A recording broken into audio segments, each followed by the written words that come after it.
So we have hundreds of people registered today.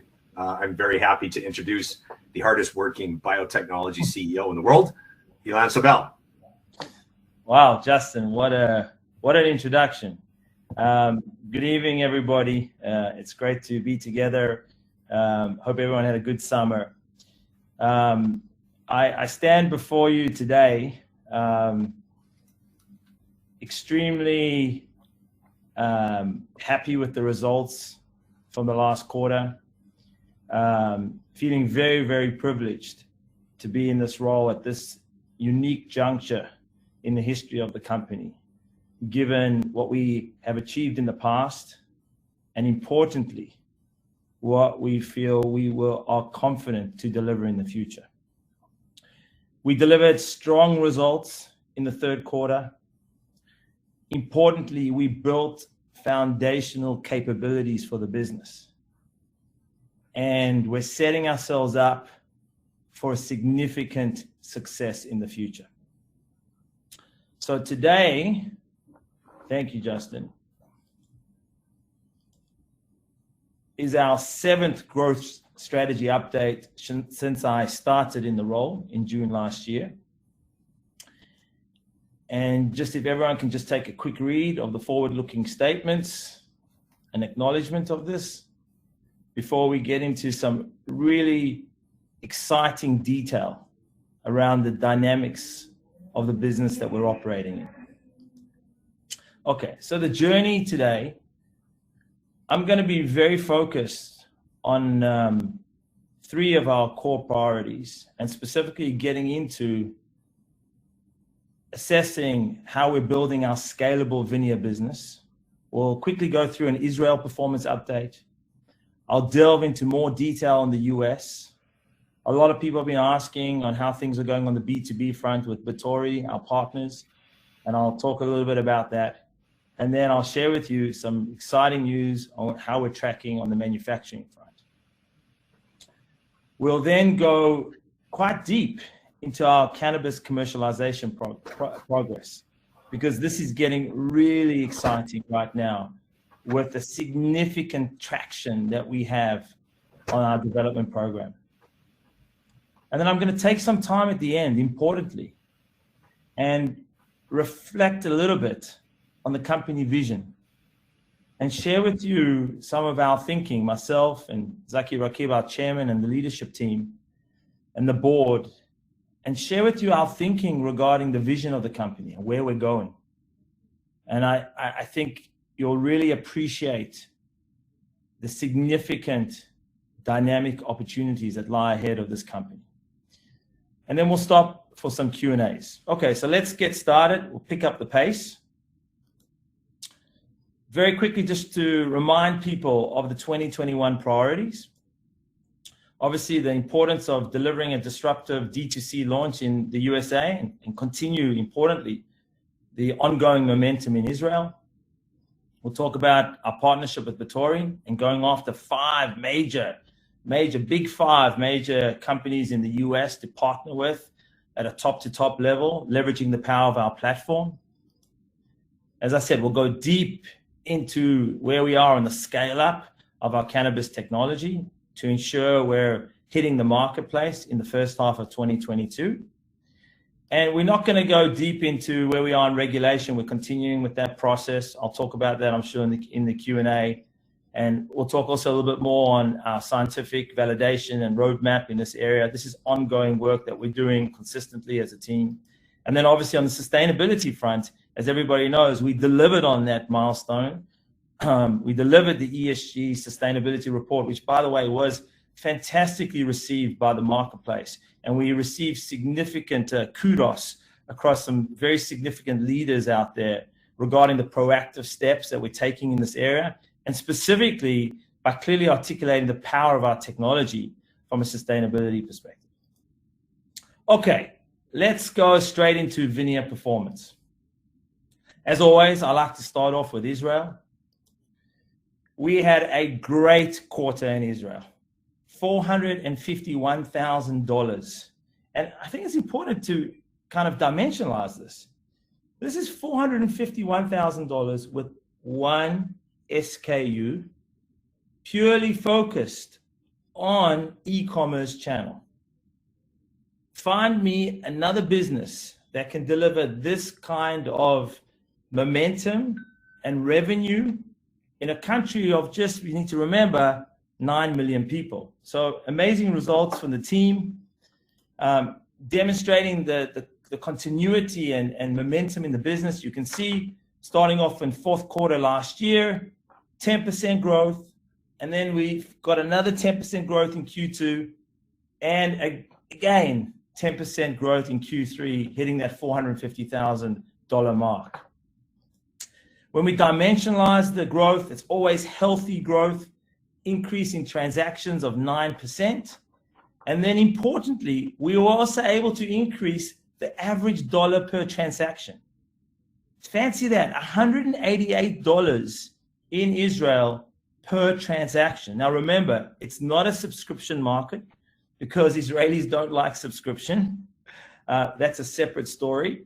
But you know, $188 for each transaction demonstrates the stickiness of the brand and the way that the brand is now inextricably part of people's lifestyle, their health and wellness lifestyle, which is very, very encouraging for the business.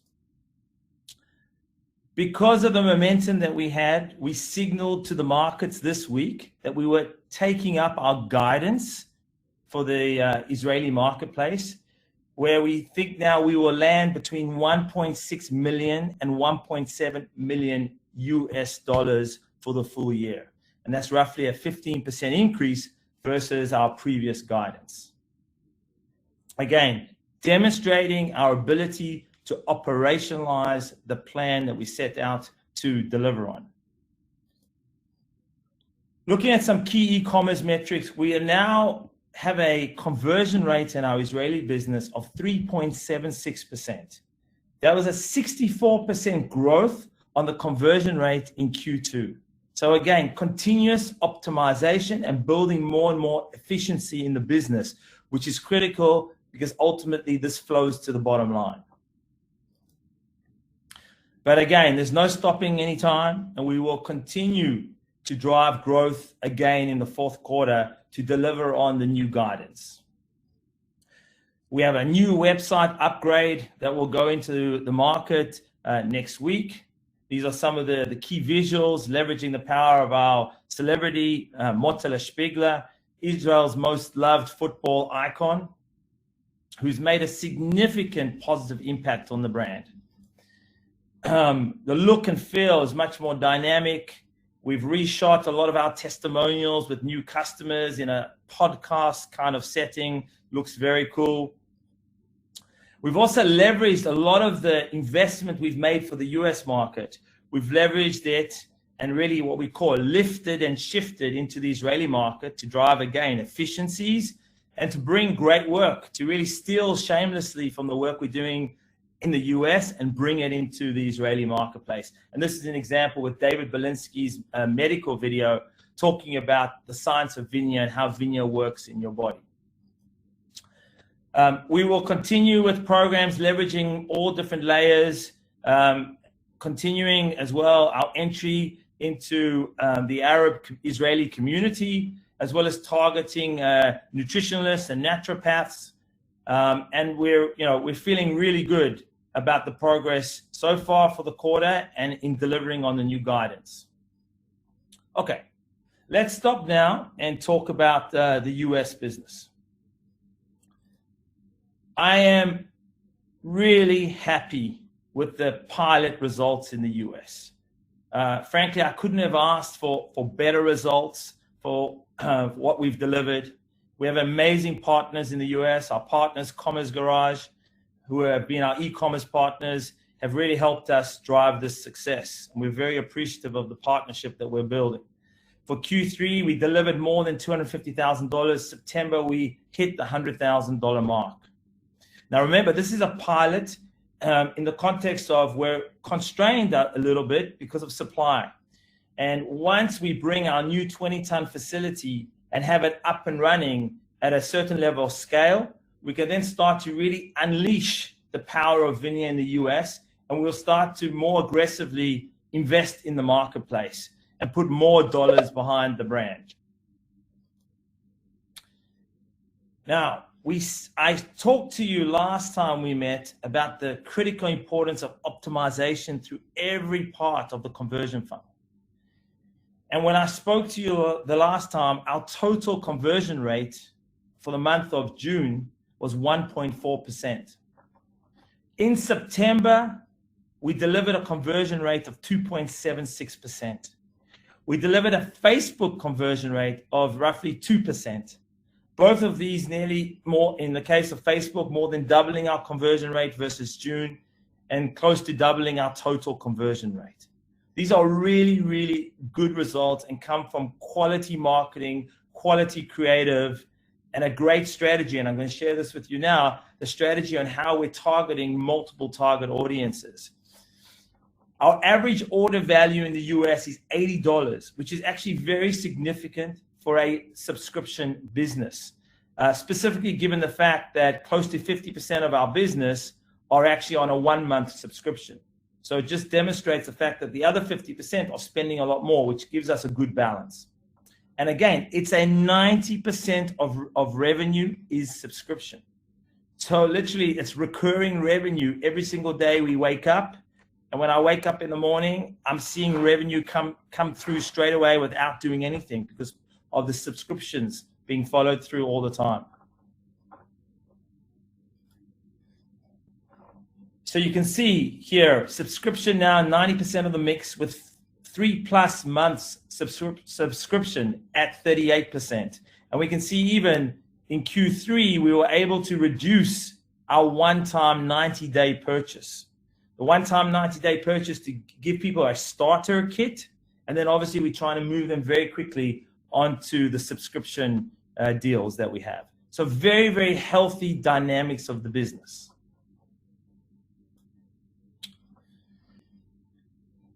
I took some time last time we met to take you through the strategy around how we focus on building a conversion machine from top of the funnel as people come into the funnel and hear about VINIA as a brand, whether it's via Facebook or via Instagram, and then how we work them all the way through and to drive conversion.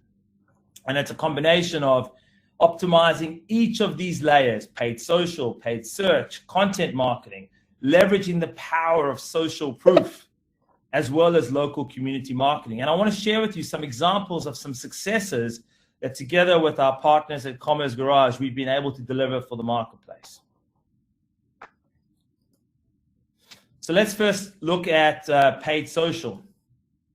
Here are some examples of the creative that we've put into the marketplace. What you see here is very functional related, very benefits related, going deep into the benefits of VINIA, helping to dilate the arteries, going deeper into our clinical trials, talking about improved blood flow, more oxygen, more nutrients. This is broader targeting across all target audiences, 25 and above. But what we did with our partners at Commerce Garage, and kudos to their creative team, we decided to actually go and try some edgy communication targeting a younger audience. And here you can see highly stylized, edgy, communicating the benefits of VINIA. And we start to see some really positive outcomes. And what you see when we look at our performance and we look at the source of revenue from a transaction perspective, you actually start to see significant purchases coming from the 25 to 34 and even 35 to 44 age group. This number here is nearly double that of the US population. So we have a very balanced mix now, which really for me demonstrates that the opportunity out there is actually significantly larger than what we had initially anticipated. Because in the past, we were really targeting 45 plus.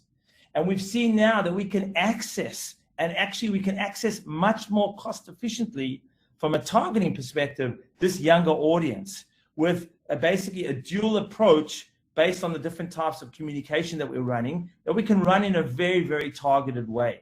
So this is very, very encouraging for us. And for me, really increases the addressable market for the brand in the US. And we're understanding from Facebook that the younger audience is looking for VINIA a lot more around performance, around being able to work out longer, work out harder, and really leverage the power of the increased energy in their life, their overall lives. When we look at male and female, we see a heavy skew towards male. And this is something that we see as an opportunity to really bring more females into the franchise. And it's something we're going to be working on in the fourth quarter. Now I want to talk about social proof. The power of social proof is so critical. We needed to have a large audience base talking about the brand positively in communities on Facebook, getting people to make that extraordinary effort to actually fill out a review and post a review on our website. And we've made significant progress because people read reviews. That's the first place that people go to. So a couple of things that we did. When I spoke to you last in July 8th, we had 29 reviews. Right now, today, I think this has gone up in the last few hours. We're at about 120 reviews with a 4.9 rating. This is very, very encouraging for the business. In addition, what we've done is we actually have a page that we created just for reviews. Just reviews. So people can go in and read reviews. And these are some of the recent reviews that came in today. You can see 3 reviews that came in today. I encourage all of you to go to the website, vineyard.com, read the reviews, understand how people are talking about the brand. It will give you a very clear perspective on the significant potential that we have in the US market across multiple dynamics from an age group perspective. We're also starting to build our Vineyard Dream Team.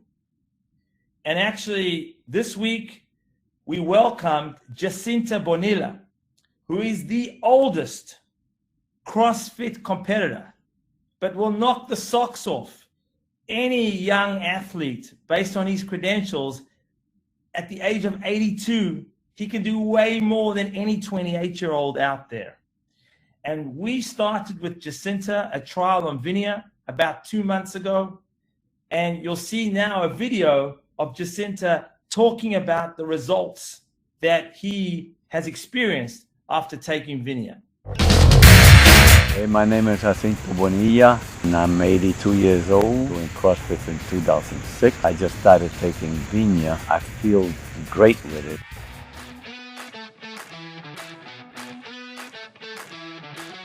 What I feel is that I could walk longer, I could run more without huffing and puffing that much, and I find myself working longer and longer on my workouts. Since I eat clean, I try not to eat junk food, and this product is non-GMO and it's sugar-free, alcohol-free. It also is gluten-free, contains no synthetics or solvents. Just what I look into a product. When it's clean like that and it ties in with my diet, that's all I want. It's a good product. I highly recommend it. So now talking about the higher end of the building blocks is about local community marketing. And I'm excited to say that this week we kicked off our program, one of our community programs, to the Christian evangelical target audience, who is an audience that not only do they appreciate the health benefits of VINIA, but VINIA has a very strong connection to them from a biblical perspective, given the importance of wine from a biblical perspective, as well as their connection to the land of Zion, Israel, as the Holy Land. So here you can see some of the executions for a specific landing page that we have for this audience when we talk to them.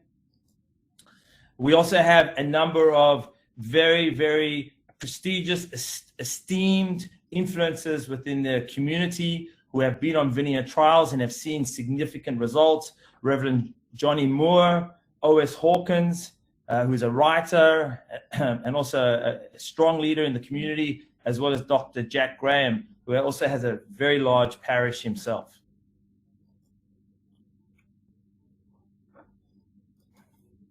Okay, We're doing good for time. Batory. The partnership with Batory continues to grow. We have a great relationship, a great understanding of where to play and how to play from a strategy perspective. As a result of the partnership, we've had a few wins recently. Firstly, with Designs for Health. Our business there is growing rapidly. We announced the first product with Designs for Health that VINIA was included in as one of the ingredients last year in December. They've had strong success with this product, and I'm very, very happy to say that they have now formulated 3 new products with VINIA. And for many of you that may not know who Designs for Health is, they're a great company, highly innovative. They are one of the top 3 nutraceutical companies focused purely on delivering nutraceutical products via the medical channel, via doctors and nutritionists. So it's a great partner for us as far as building our brand, and we're really excited about the 3 new products that VINIA is going to be formulated in. We continue with Batory across multiple discussions that we're starting to have with potential partners.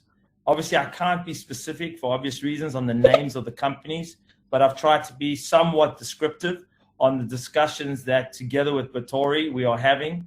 We're having discussions with multiple national dairies looking to premiumize their business. We're having discussions with a global premium nutrition snack company, a multinational plant-based food company, and premium health and wellness weight management company whose products, similar to Designs for Health, are sold through the medical network. More to come in this space. These kind of discussions, they don't happen overnight. They take time. There's a lot of work that has to happen between the 2 R&D organizations, but we've kicked this off and we're starting to see some really good traction. All right, manufacturing, the big exciting, achievement, frankly. When literally it's been 12 months, close to the day that we signed the agreement with Sugat, with my dear friend and partner, Orihan. And if you actually put this in perspective, what we have achieved in 12 months amidst the challenges of COVID, amidst what supply chain grief every single company is dealing with, it's extraordinary that we've been able to actually complete the building of our 20-ton plus manufacturing facility. I'm really happy to say that we passed with flying colors, and kudos to our regulatory affairs team that we have here. Best in class regulatory affairs capability. We flew with flying colors through our ISO accreditations around quality management systems and food safety management systems. And we announced that a couple of weeks ago. This week, we had the Israeli Ministry of Health, multiple senior stakeholders spending time with us in our facility with a GMP audit. And we're looking forward in the next couple of weeks to receiving our official GMP licenses, which will then allow us to start the production process and the transfer of technology. So kudos to the team. This is a major, major achievement with the building of the facility. And then, we're at the final stages, the final gate, just waiting for that final official approval on the regulatory side. Now, the only picture I can show you, this is the entrance as you come into the facility. Everybody acknowledges that this is literally an aseptic facility. So you have to literally, clean yourself, make sure you're not bringing any type of micro into the facility. This turnstile, there's washing your hands, it cleans your shoes, and you go through a whole kind of cleaning process, a bit like a car wash for people in some respects. And I'm sorry, we are unable to show pictures, publicly of what's inside, obviously, given the sensitivity of what we do from an overall IP perspective. But those of you who come to Israel that want to see it with your own eyes, you're very welcome to, for those shareholders in Israel or shareholders coming to Israel, we're very happy and very proud to show you what level this facility is at from a farmer perspective. It really is the highest grade facility from an aseptic environment perspective, and we really are very proud of what we've achieved in such a short period of time. Okay, so that rounds things up on VINIA, and hopefully you have a better understanding of why I sit here with the team. We're feeling comfortable with where we're at. We have a lot of hard work ahead of us. We have to hit the fourth quarter numbers. We've got to start to continue this improvement process in the US so that when we're ready to actually scale in the US, we can really open the gates and really start to take the business up a number of notches as we start to scale the business in the US, which is very exciting. So now I'm going to spend about 7-8 minutes talking about cannabis scale up. Let me just take a bit of a breath here. Okay. So it's important to dimensionalize the cannabis achievements that we've had this year.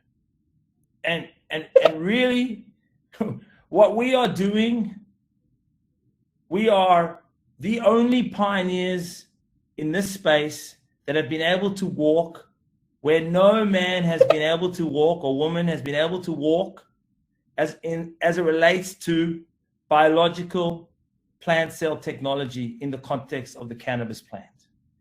I've said this multiple times, but it's important to recognize there is no literature out there which helps point us to what to do in the context of how we are growing our cannabis cells and trichomes in liquid media. We are the only company in the world that has the ability to grow trichomes in liquid media. And when you step back and you look at the fact that we have today 2-year high-performing reservoir, our cells are the same cells from 2 years. It's an amazing milestone because it just speaks consistency. And consistency is the major pain point in the category that we need to solve. And our technology solves consistency. We're now growing multiple strains in multiple bioreactors, now in medium bioreactors, and I'll talk about that in a second. We've made great progress on the drying process, as well as the measurement techniques, because we're measuring something that has never been measured before. So we have to go and be the pioneers in the space as well. And we still have a little bit of work to do in this area. From a process perspective and efficiency perspective, we shared with the marketplace the knowledge that we are in perpetual flowering. And we have a 3 to 4 week production cycle versus the industry at best being 14 weeks, best in class. So with this efficiency, we're able to deliver significant advantages to our customers out there, specifically as it flows into costs. And then importantly, our dear trichome. And this is where the power is, because the trichomes are where it matters. And we have unique trichomes that no one else out there has. And I want to just dimensionalize this for a second. When you step back and you look at what we've achieved with our trichomes and with the development work behind our trichomes, it's important to understand the gravity of what we've achieved. As I said earlier, major historical milestones where no one has ventured before. Our unique amalgamated trichome coral structure is a game changer. On the left-hand side, you have a regular trichome of the cannabis plant.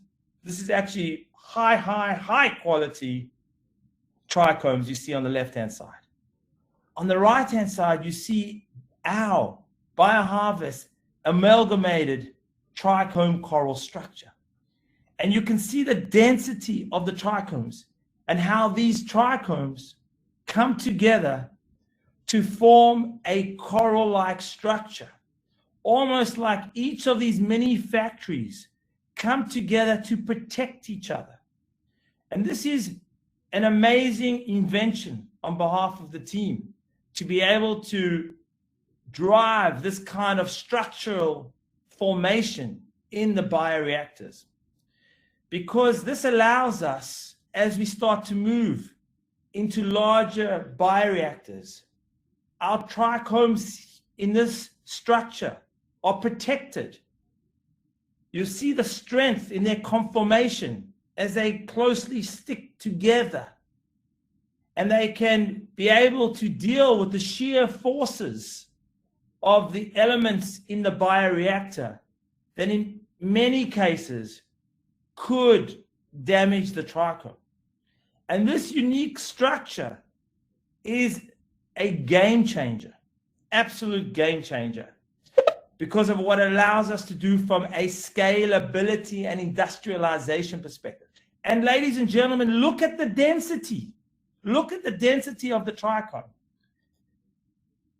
This picture really dimensionalizes the density of our trichomes.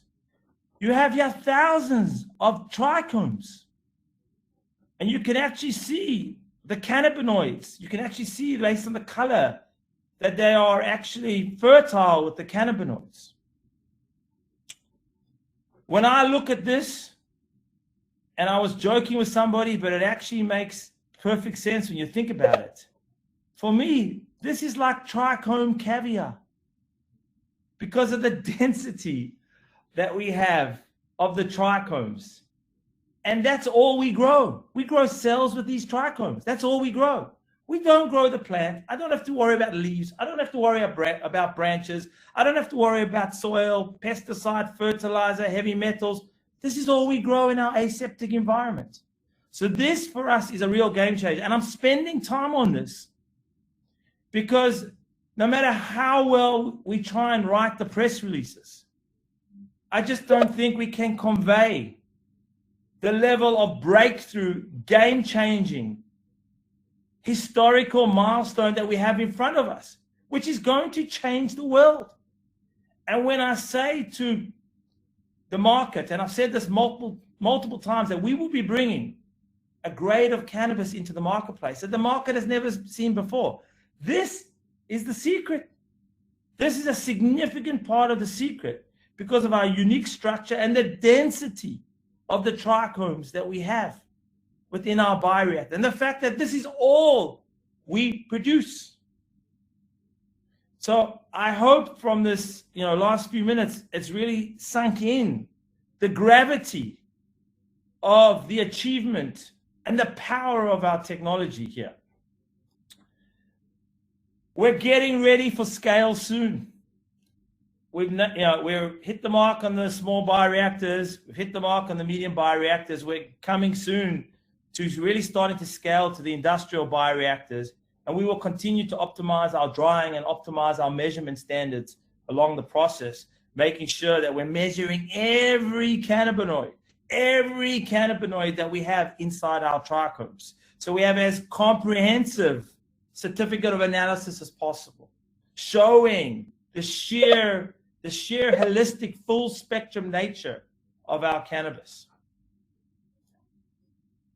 So what this means is that for myself and the advisory board, Eitan Popper, who's the chairman of the advisory board, who was the president of MedRelief, which was a major cannabis giant that was sold for $3 billion, and together with Zaki, our chairman, Dr. Zaki Rakib, we are spending hours with a team, a holistic team, including regulatory affairs, capabilities, including people that have understood on the ground, have built strong cannabis businesses at retail, on the ground in the US of A. As a team, we're starting to make big decisions around where to play and how to play, which markets, where are we going to go first, where will we go second, what does the 3-year plan look like, what does the 5-year plan look like, how to play. Will we emphasize B2B in the beginning? Will we go directly into D2C? If we go B2B, are we going to sell our unique biomass to major players out there who are selling directly in the market for medicinal cannabis? Will we move into pharma? Many pharma companies out there are doing clinical trials looking for a consistent source and clean source of cannabis. Do we go into food? Do we spend our energy as well into food? And then on the D2C side, do we bring a brand to the market ourselves from a medicinal perspective? Do we go the dietary supplement route on a CBD perspective, hemp-based CBD? So these are the kind of questions, and you can see we're thinking about it because we're starting to think about what would this look like? What could this look like? This is for illustration purposes only. But you can start to see the power of the proposition. Given our unique benefits of consistency, cleanliness, completeness, given our full spectrum non-GMO status, and obviously our climate-friendly sustainability credentials. So I hope you, after this short segment on cannabis, you can understand why I'm so excited and why I honestly feel I got a gift from God to be able to sit in this chair and lead this amazing team of scientists and cross-functional expertise that we have, from regulation to manufacturing to the business development side, in such an exciting period of the history of health and wellness across the world, where consumers are searching for these solutions more than ever before. They're looking for plant-based solutions, but they're looking for consistency. They need the cleanliness. They care about the environment. So this leads me now to share a little bit about our vision and how our vision is evolving. And I think I've operated with a significant amount of transparency all the time to our shareholder partners. And so I actually decided to lean in a little bit today and to share with you the thinking on where this company is going, because I want you to understand how big we can be and what a giant in the biotech industry we can be, given the capabilities that we have built. So let me help you understand this. Our vision is evolving. It's evolving because it must evolve based on the fact that we built foundational core capabilities that can now unleash the power of our proprietary technology platform. We are global leaders in plant cell biology, full stop, unrivaled, nobody can do. We have done it in polyphenols and antioxidants. We've done it with the most complicated plant in the world, unrivaled. And I say that with humble confidence. We are unlocking the secrets of cellular plant biology every single day, driving these historical breakthroughs. And in doing that, we have built best-in-class biotech capabilities. And I separate it between like the brain and the machine. The brain, R&D capabilities second to none, an understanding of technology processes, how to scale, end-to-end manufacturing. I think we've demonstrated that just by getting this plant up and ready in less than 12 months. Clinical research, the very few biotech companies that have the depth of clinical research that we have. And we've bolted on and built a commercial machine which is strong and understands how to operationalize strategy and is maniacally focused on what they need to do to drive success. And part of that is regulation, because that's a really important part of the route to market strategy. And it's how to connect with consumers for direct to consumer sales. And then on the biz dev B2B side is a very important capability, specifically as we start to scale this business. So with these best-in-class biotech capabilities, we have this unique privilege and God-given opportunity to bring the power of the plant to the people.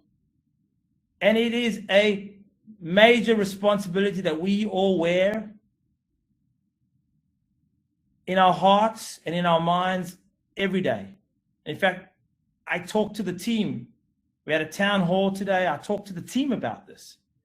that we have been given this amazing technology, and we have to make sure that we leverage it in every possible way to make a difference to the world.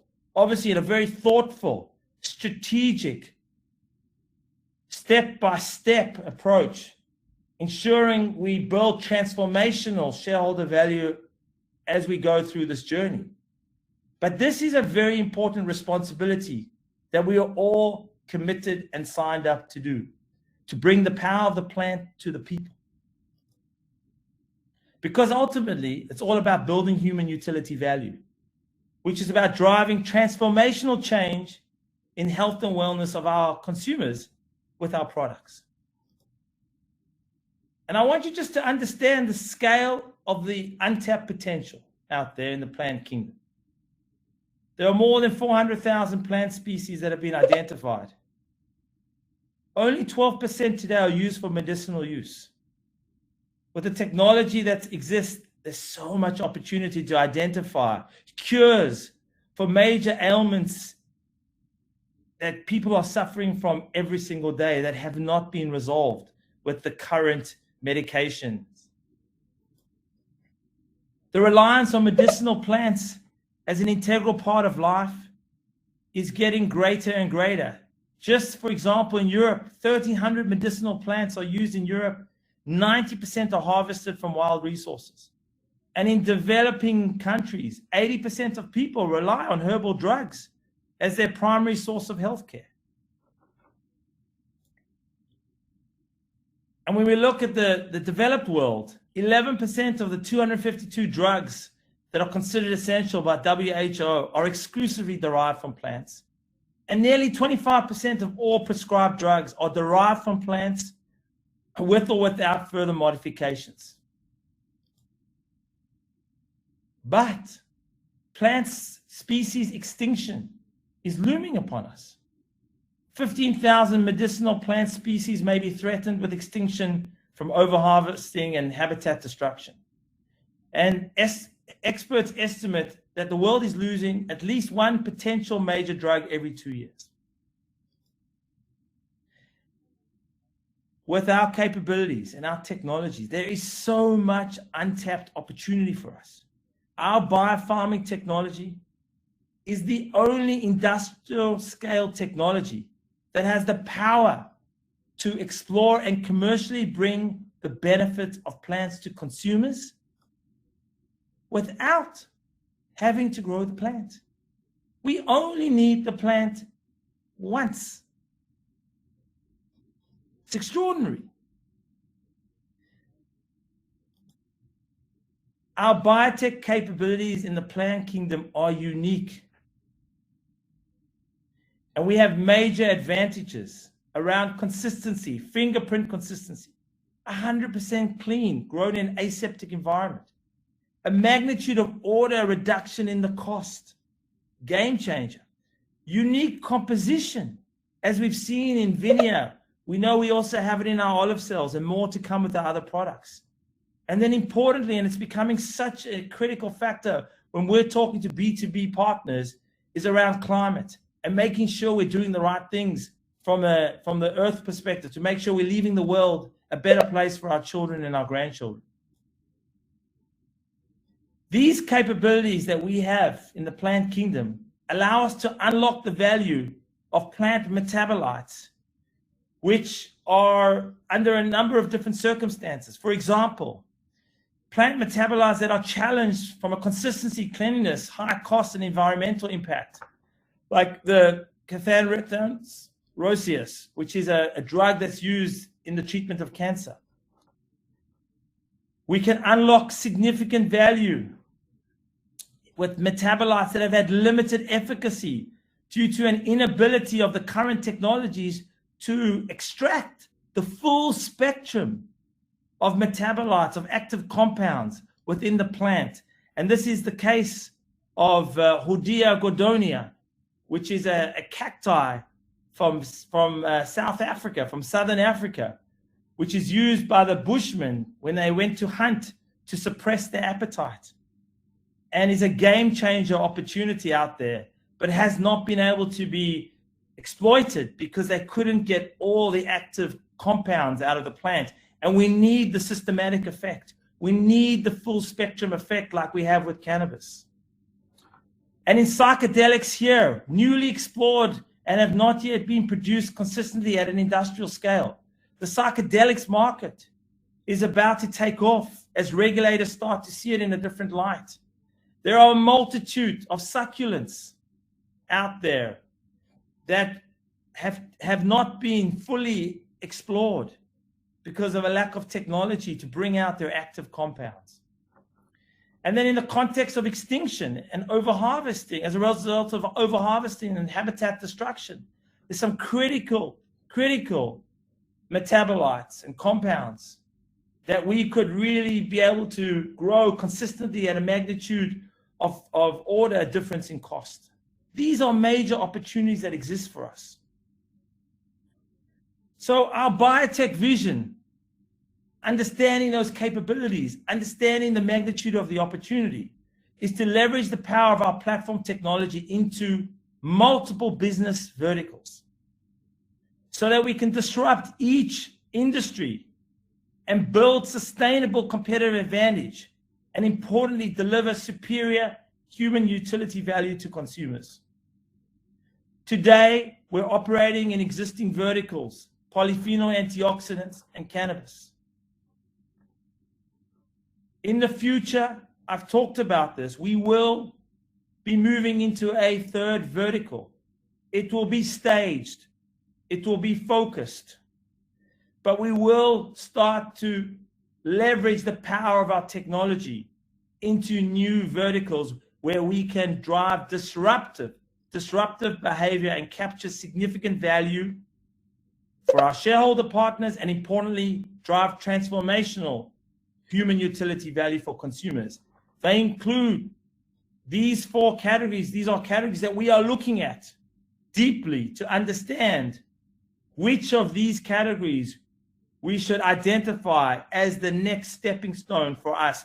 And we can do that now, specifically given what we've achieved so far in our polyphenol antioxidant side of the business and understanding the capabilities we've built there. And as a result of the significant progress we've made in cannabis and how close we are in cannabis to starting to build a scalable business. So we can afford now to start to think and plan and put in place the resources to start to delve deep and start to do the work in one of these 4 areas as a first step. Psychedelics, I think everybody's aware of. Traditional Chinese medicine market is a growing market, not just Asia, but as East meets West, is growing significantly. Protein-driven growth factors, looking at cellular meat, cellular chicken, cellular seafood. They all need growth factors. Today, the growth factors are coming from animals, and there's a huge search out there for plant-derived growth factors for obvious reasons. And then for some time, there's existed pharma plant-based APIs, which are having significant expense, and we can make a huge inroad in this area. So as you can see with our vision, it's a platform technology. We will leverage the power of the technology and our responsibility as human beings in this world to complete the play with rigor in polyphenol antioxidants and in cannabis and drive disruption. And at the same time, start to build a third leg for the company in a very methodical, staged approach. It's going to require additional investments. We will step change our R&D organization from a resource perspective, increase the number of PhDs. We're now searching for best-in-class additional PhDs to join the team. And it's an exciting place for us to be. As I recap the success we've driven so far in our VINIA business, the progress we've made and how close we're getting to start to really get to the line on the cannabis commercialization program. And then when you start to step back and look at the capabilities we've built, you start to see a biotech major player that is unleashing the full potential of the plant kingdom and bringing the power of plants to the people. It's an amazing feeling to be part of this momentum. And I hope all of you feel the same way, to be part of this company and part of this mission, because we're a purpose-driven company and we're going to change the world. And I hope you've enjoyed understanding the progress we've made and a little bit about where we're going. And I think, Justin, that was my cue from you to stop and to answer questions and for me to take a breath and have something to drink. Yeah, no, fantastic. Sorry, fantastic. We have significantly more people after an hour than when we started. So thank you so much for everybody's participation. A lot of questions. First question. So CBD can be marketed across state lines. If your products have THC, how are you going to approach that? So from a US perspective, our technology actually lends beautifully to the current regulations in the US. And so why do I say that when every other cannabis producer is saying differently? Well, it's pretty simple. It all comes down to speed and the economics. I've been very open and transparent that, you know, we built this factory, 20-ton plus facility here in Israel for roughly about $2.5 million, all in. Our ability to copy and paste that and to build a similar facility in a key market, whether it's a California or whether it's Massachusetts or whether, you know, it's another part of the East Coast or in the South, we can do it because we have speed. We have a manufacturing process and system based on our technology that's easily scalable and repeatable, and this gives us the opportunity to be able to really attack the market with a very different business model than what other companies are able to do. And then you layer on top of that, Justin, the unique efficiencies that we have as a result of our technology and our efficiency from a production perspective, and, you know, a perpetual flowering four-week growth cycle versus 13 weeks, you start to really see the layers of what I call sustainable competitive advantage that we bring to the market. Fantastic. Can you hear the questions coming in, Ilan? I'm very active. Thank you so much, everybody. Okay. Let's keep rolling. The question on VINIA. When will VINIA be kosher? Okay, so VINIA is kosher in Israel. If anybody wants kosher VINIA, reach out to Justin or myself, and we will find a way to get you kosher VINIA. Okay. Our expectation is all of the materials coming out of our new 20+ ton facility will be kosher. We're busy working with the highest level of kosher authority, and we need that for Israel. We want that for Israel and for the US, and that will be very much part of the plan for all of our production coming out of the new facility. So what that means is, based on inventory levels, I would expect sometime in the second quarter next year in the US, all of the US product will start to transition to kosher product. Perfect. What are your plans for the next market after the USA? So again, we've been very open on this. We're busy working through the regulation process in the EU, and now the EU and the UK and in Canada. And that's really, you know, I guess, deliberate, just given the size of the prize. We do have a few other opportunities that are more opportunistic in the context of major companies reaching out to us recently and saying, hey, we want your product in Australia, or we want your product in Japan. So you know, we could look with a local partner to accelerate the process, and we're looking at those opportunities. Good. Somebody asking for an update on the Boston facility. Yeah. So Boston, ladies and gentlemen, we are full force ahead on Boston.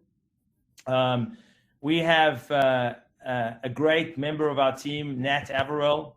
He's actually based in Boston, just outside of Boston. Nat looks after the supply chain for us, and also oversees some of the quality aspects of the business.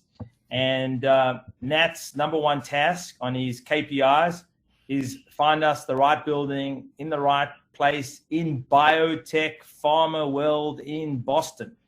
And we're working also with a local regulate on the regulation side with the right local players to be able to ensure we get a R&D license.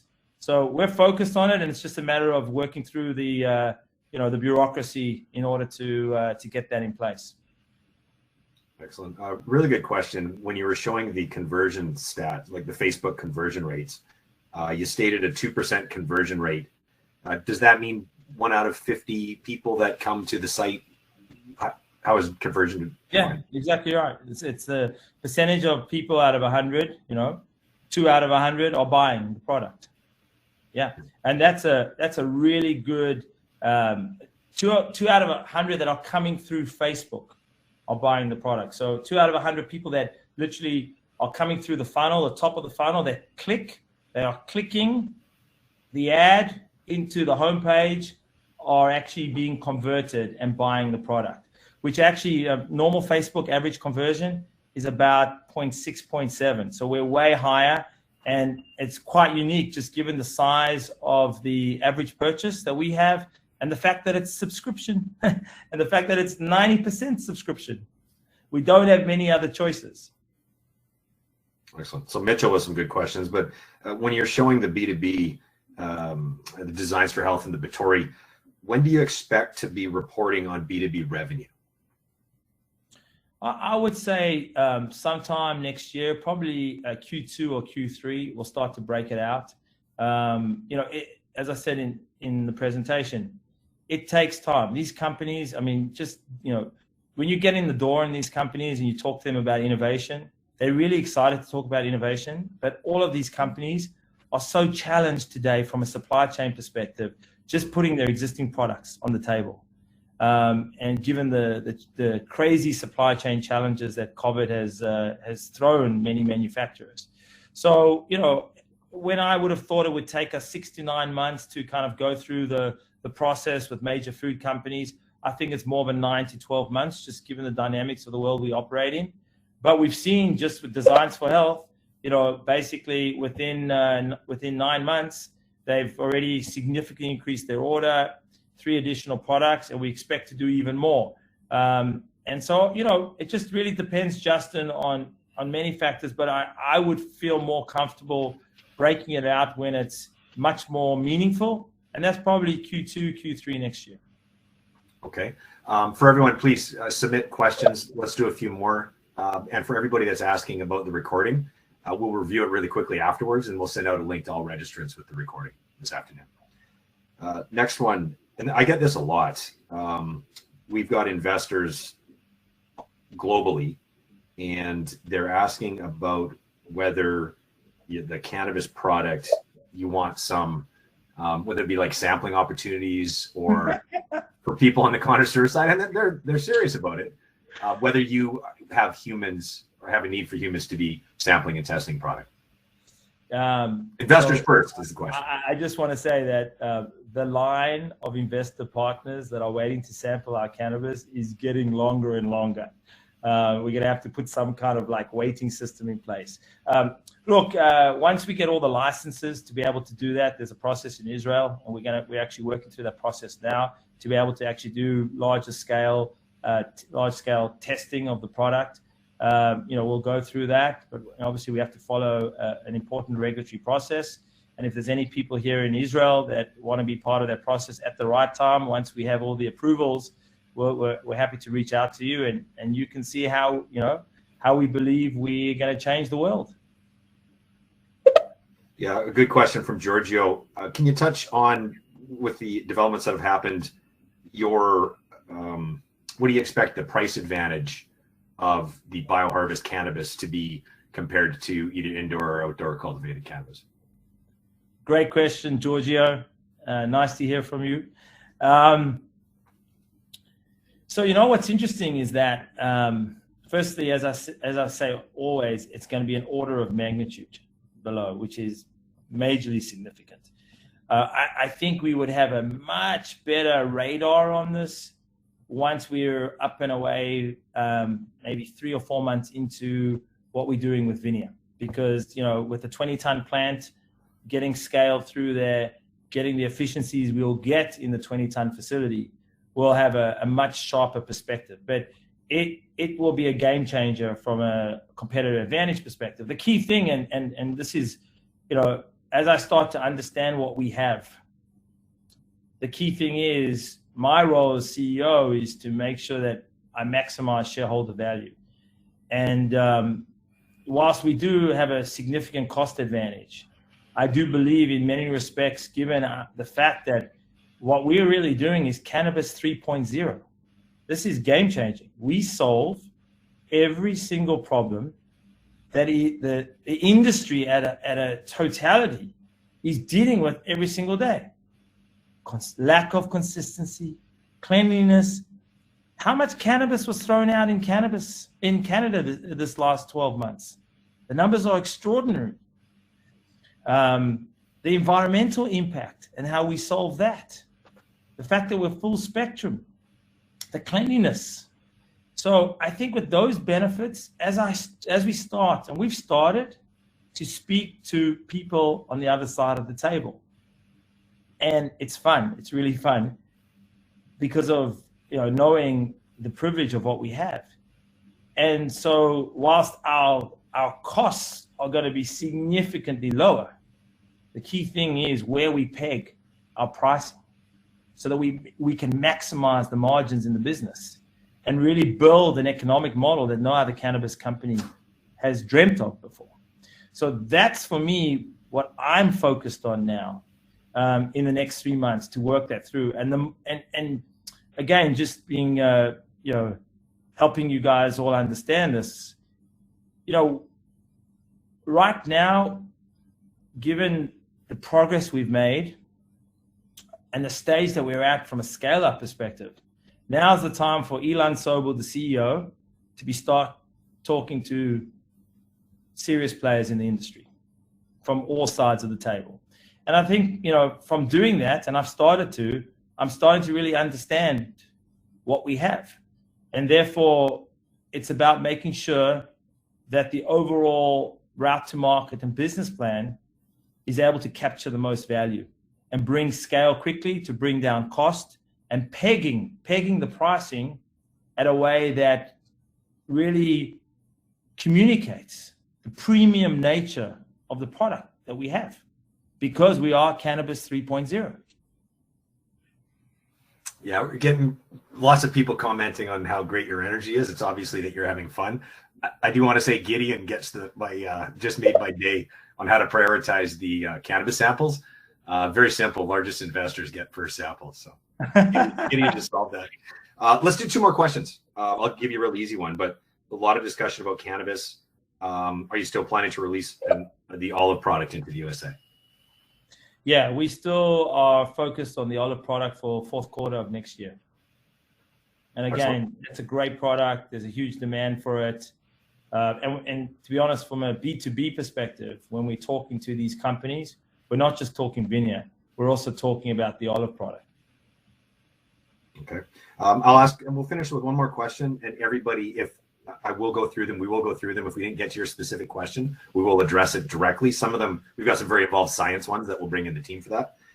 Last question. Ilan, can you give us an overview of BioHarvest's cash position? And then based on your vision, what do you foresee as far as future financings over the next year, let's say? Yeah, so I think I want to make a few points on this. So firstly, the treasury is looking solid. But as I say to the team every single day, and I have our financial controller sitting across the table from me, and she'll verify this, we watch every penny in this place. And one thing I learned from working for Anheuser-Busch InBev is that they are owners of the business. Like every single employee is an owner of the business, like it's their own business. And that's how we treat it here. This is the same ethos that Zaki Rakib has brought to the business. So, we watch every penny. We literally are very, very conscious of our cash flow and managing that responsibly. This is number one. but the position is solid. This position, financial position, gives us the ability to do the things that we need to do. One, move with speed on our cannabis development and commercialization program. Two, make sure we have the resources to invest behind Vineyard the way we need to invest behind the brand. And we know we've seen when we invest, we start to see conversion improves, traffic improves, all the right metrics come through.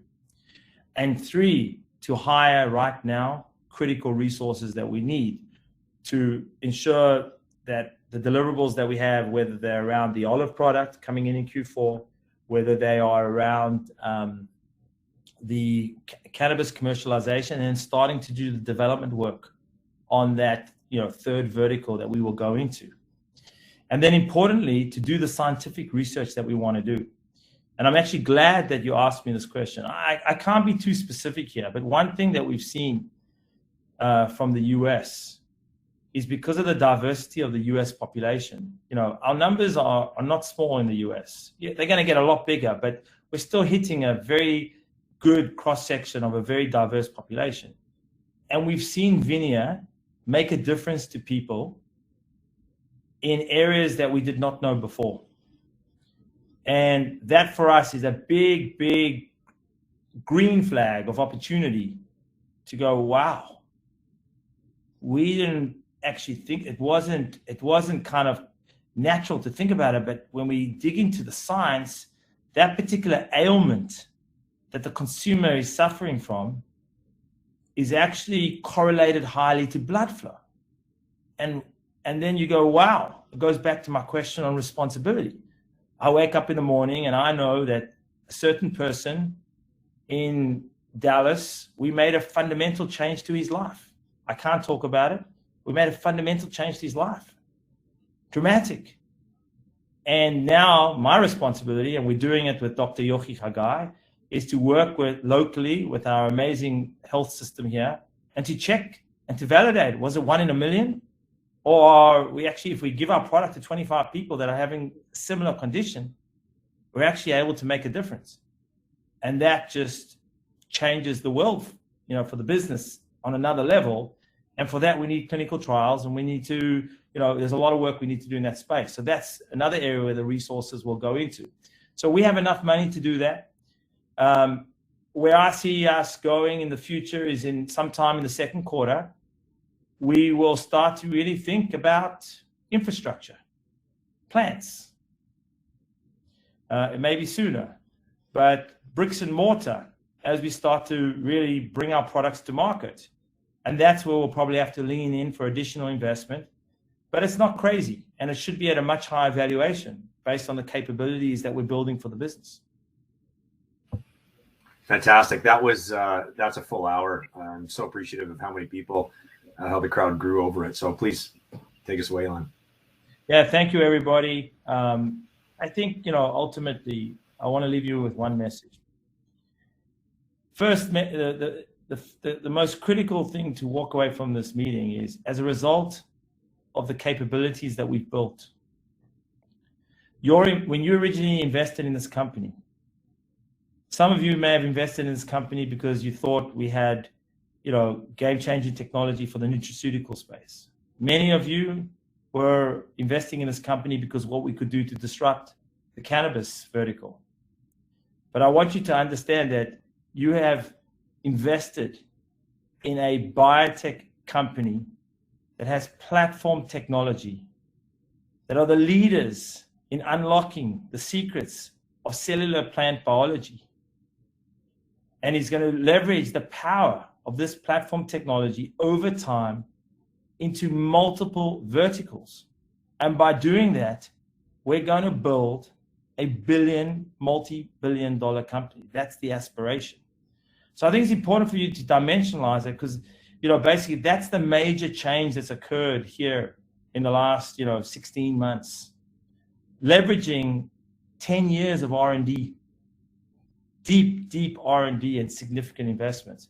And that's really what gets me excited, because by doing that, we will be able to build transformational human utility value, positive effect so many people's lives. And in doing that, if we do that the right way, we will naturally grow shareholder value. So I'll leave you with that thought. Thank you very much for all your commitment and the partnership. And look forward to connecting with you all in Coffee with Ilan. Remember, every Wednesday, if you want to get on and have a chat with me, I'm always looking for people to have a chat with. Or just send the emails to Justin and myself. And have a great day. Thank you.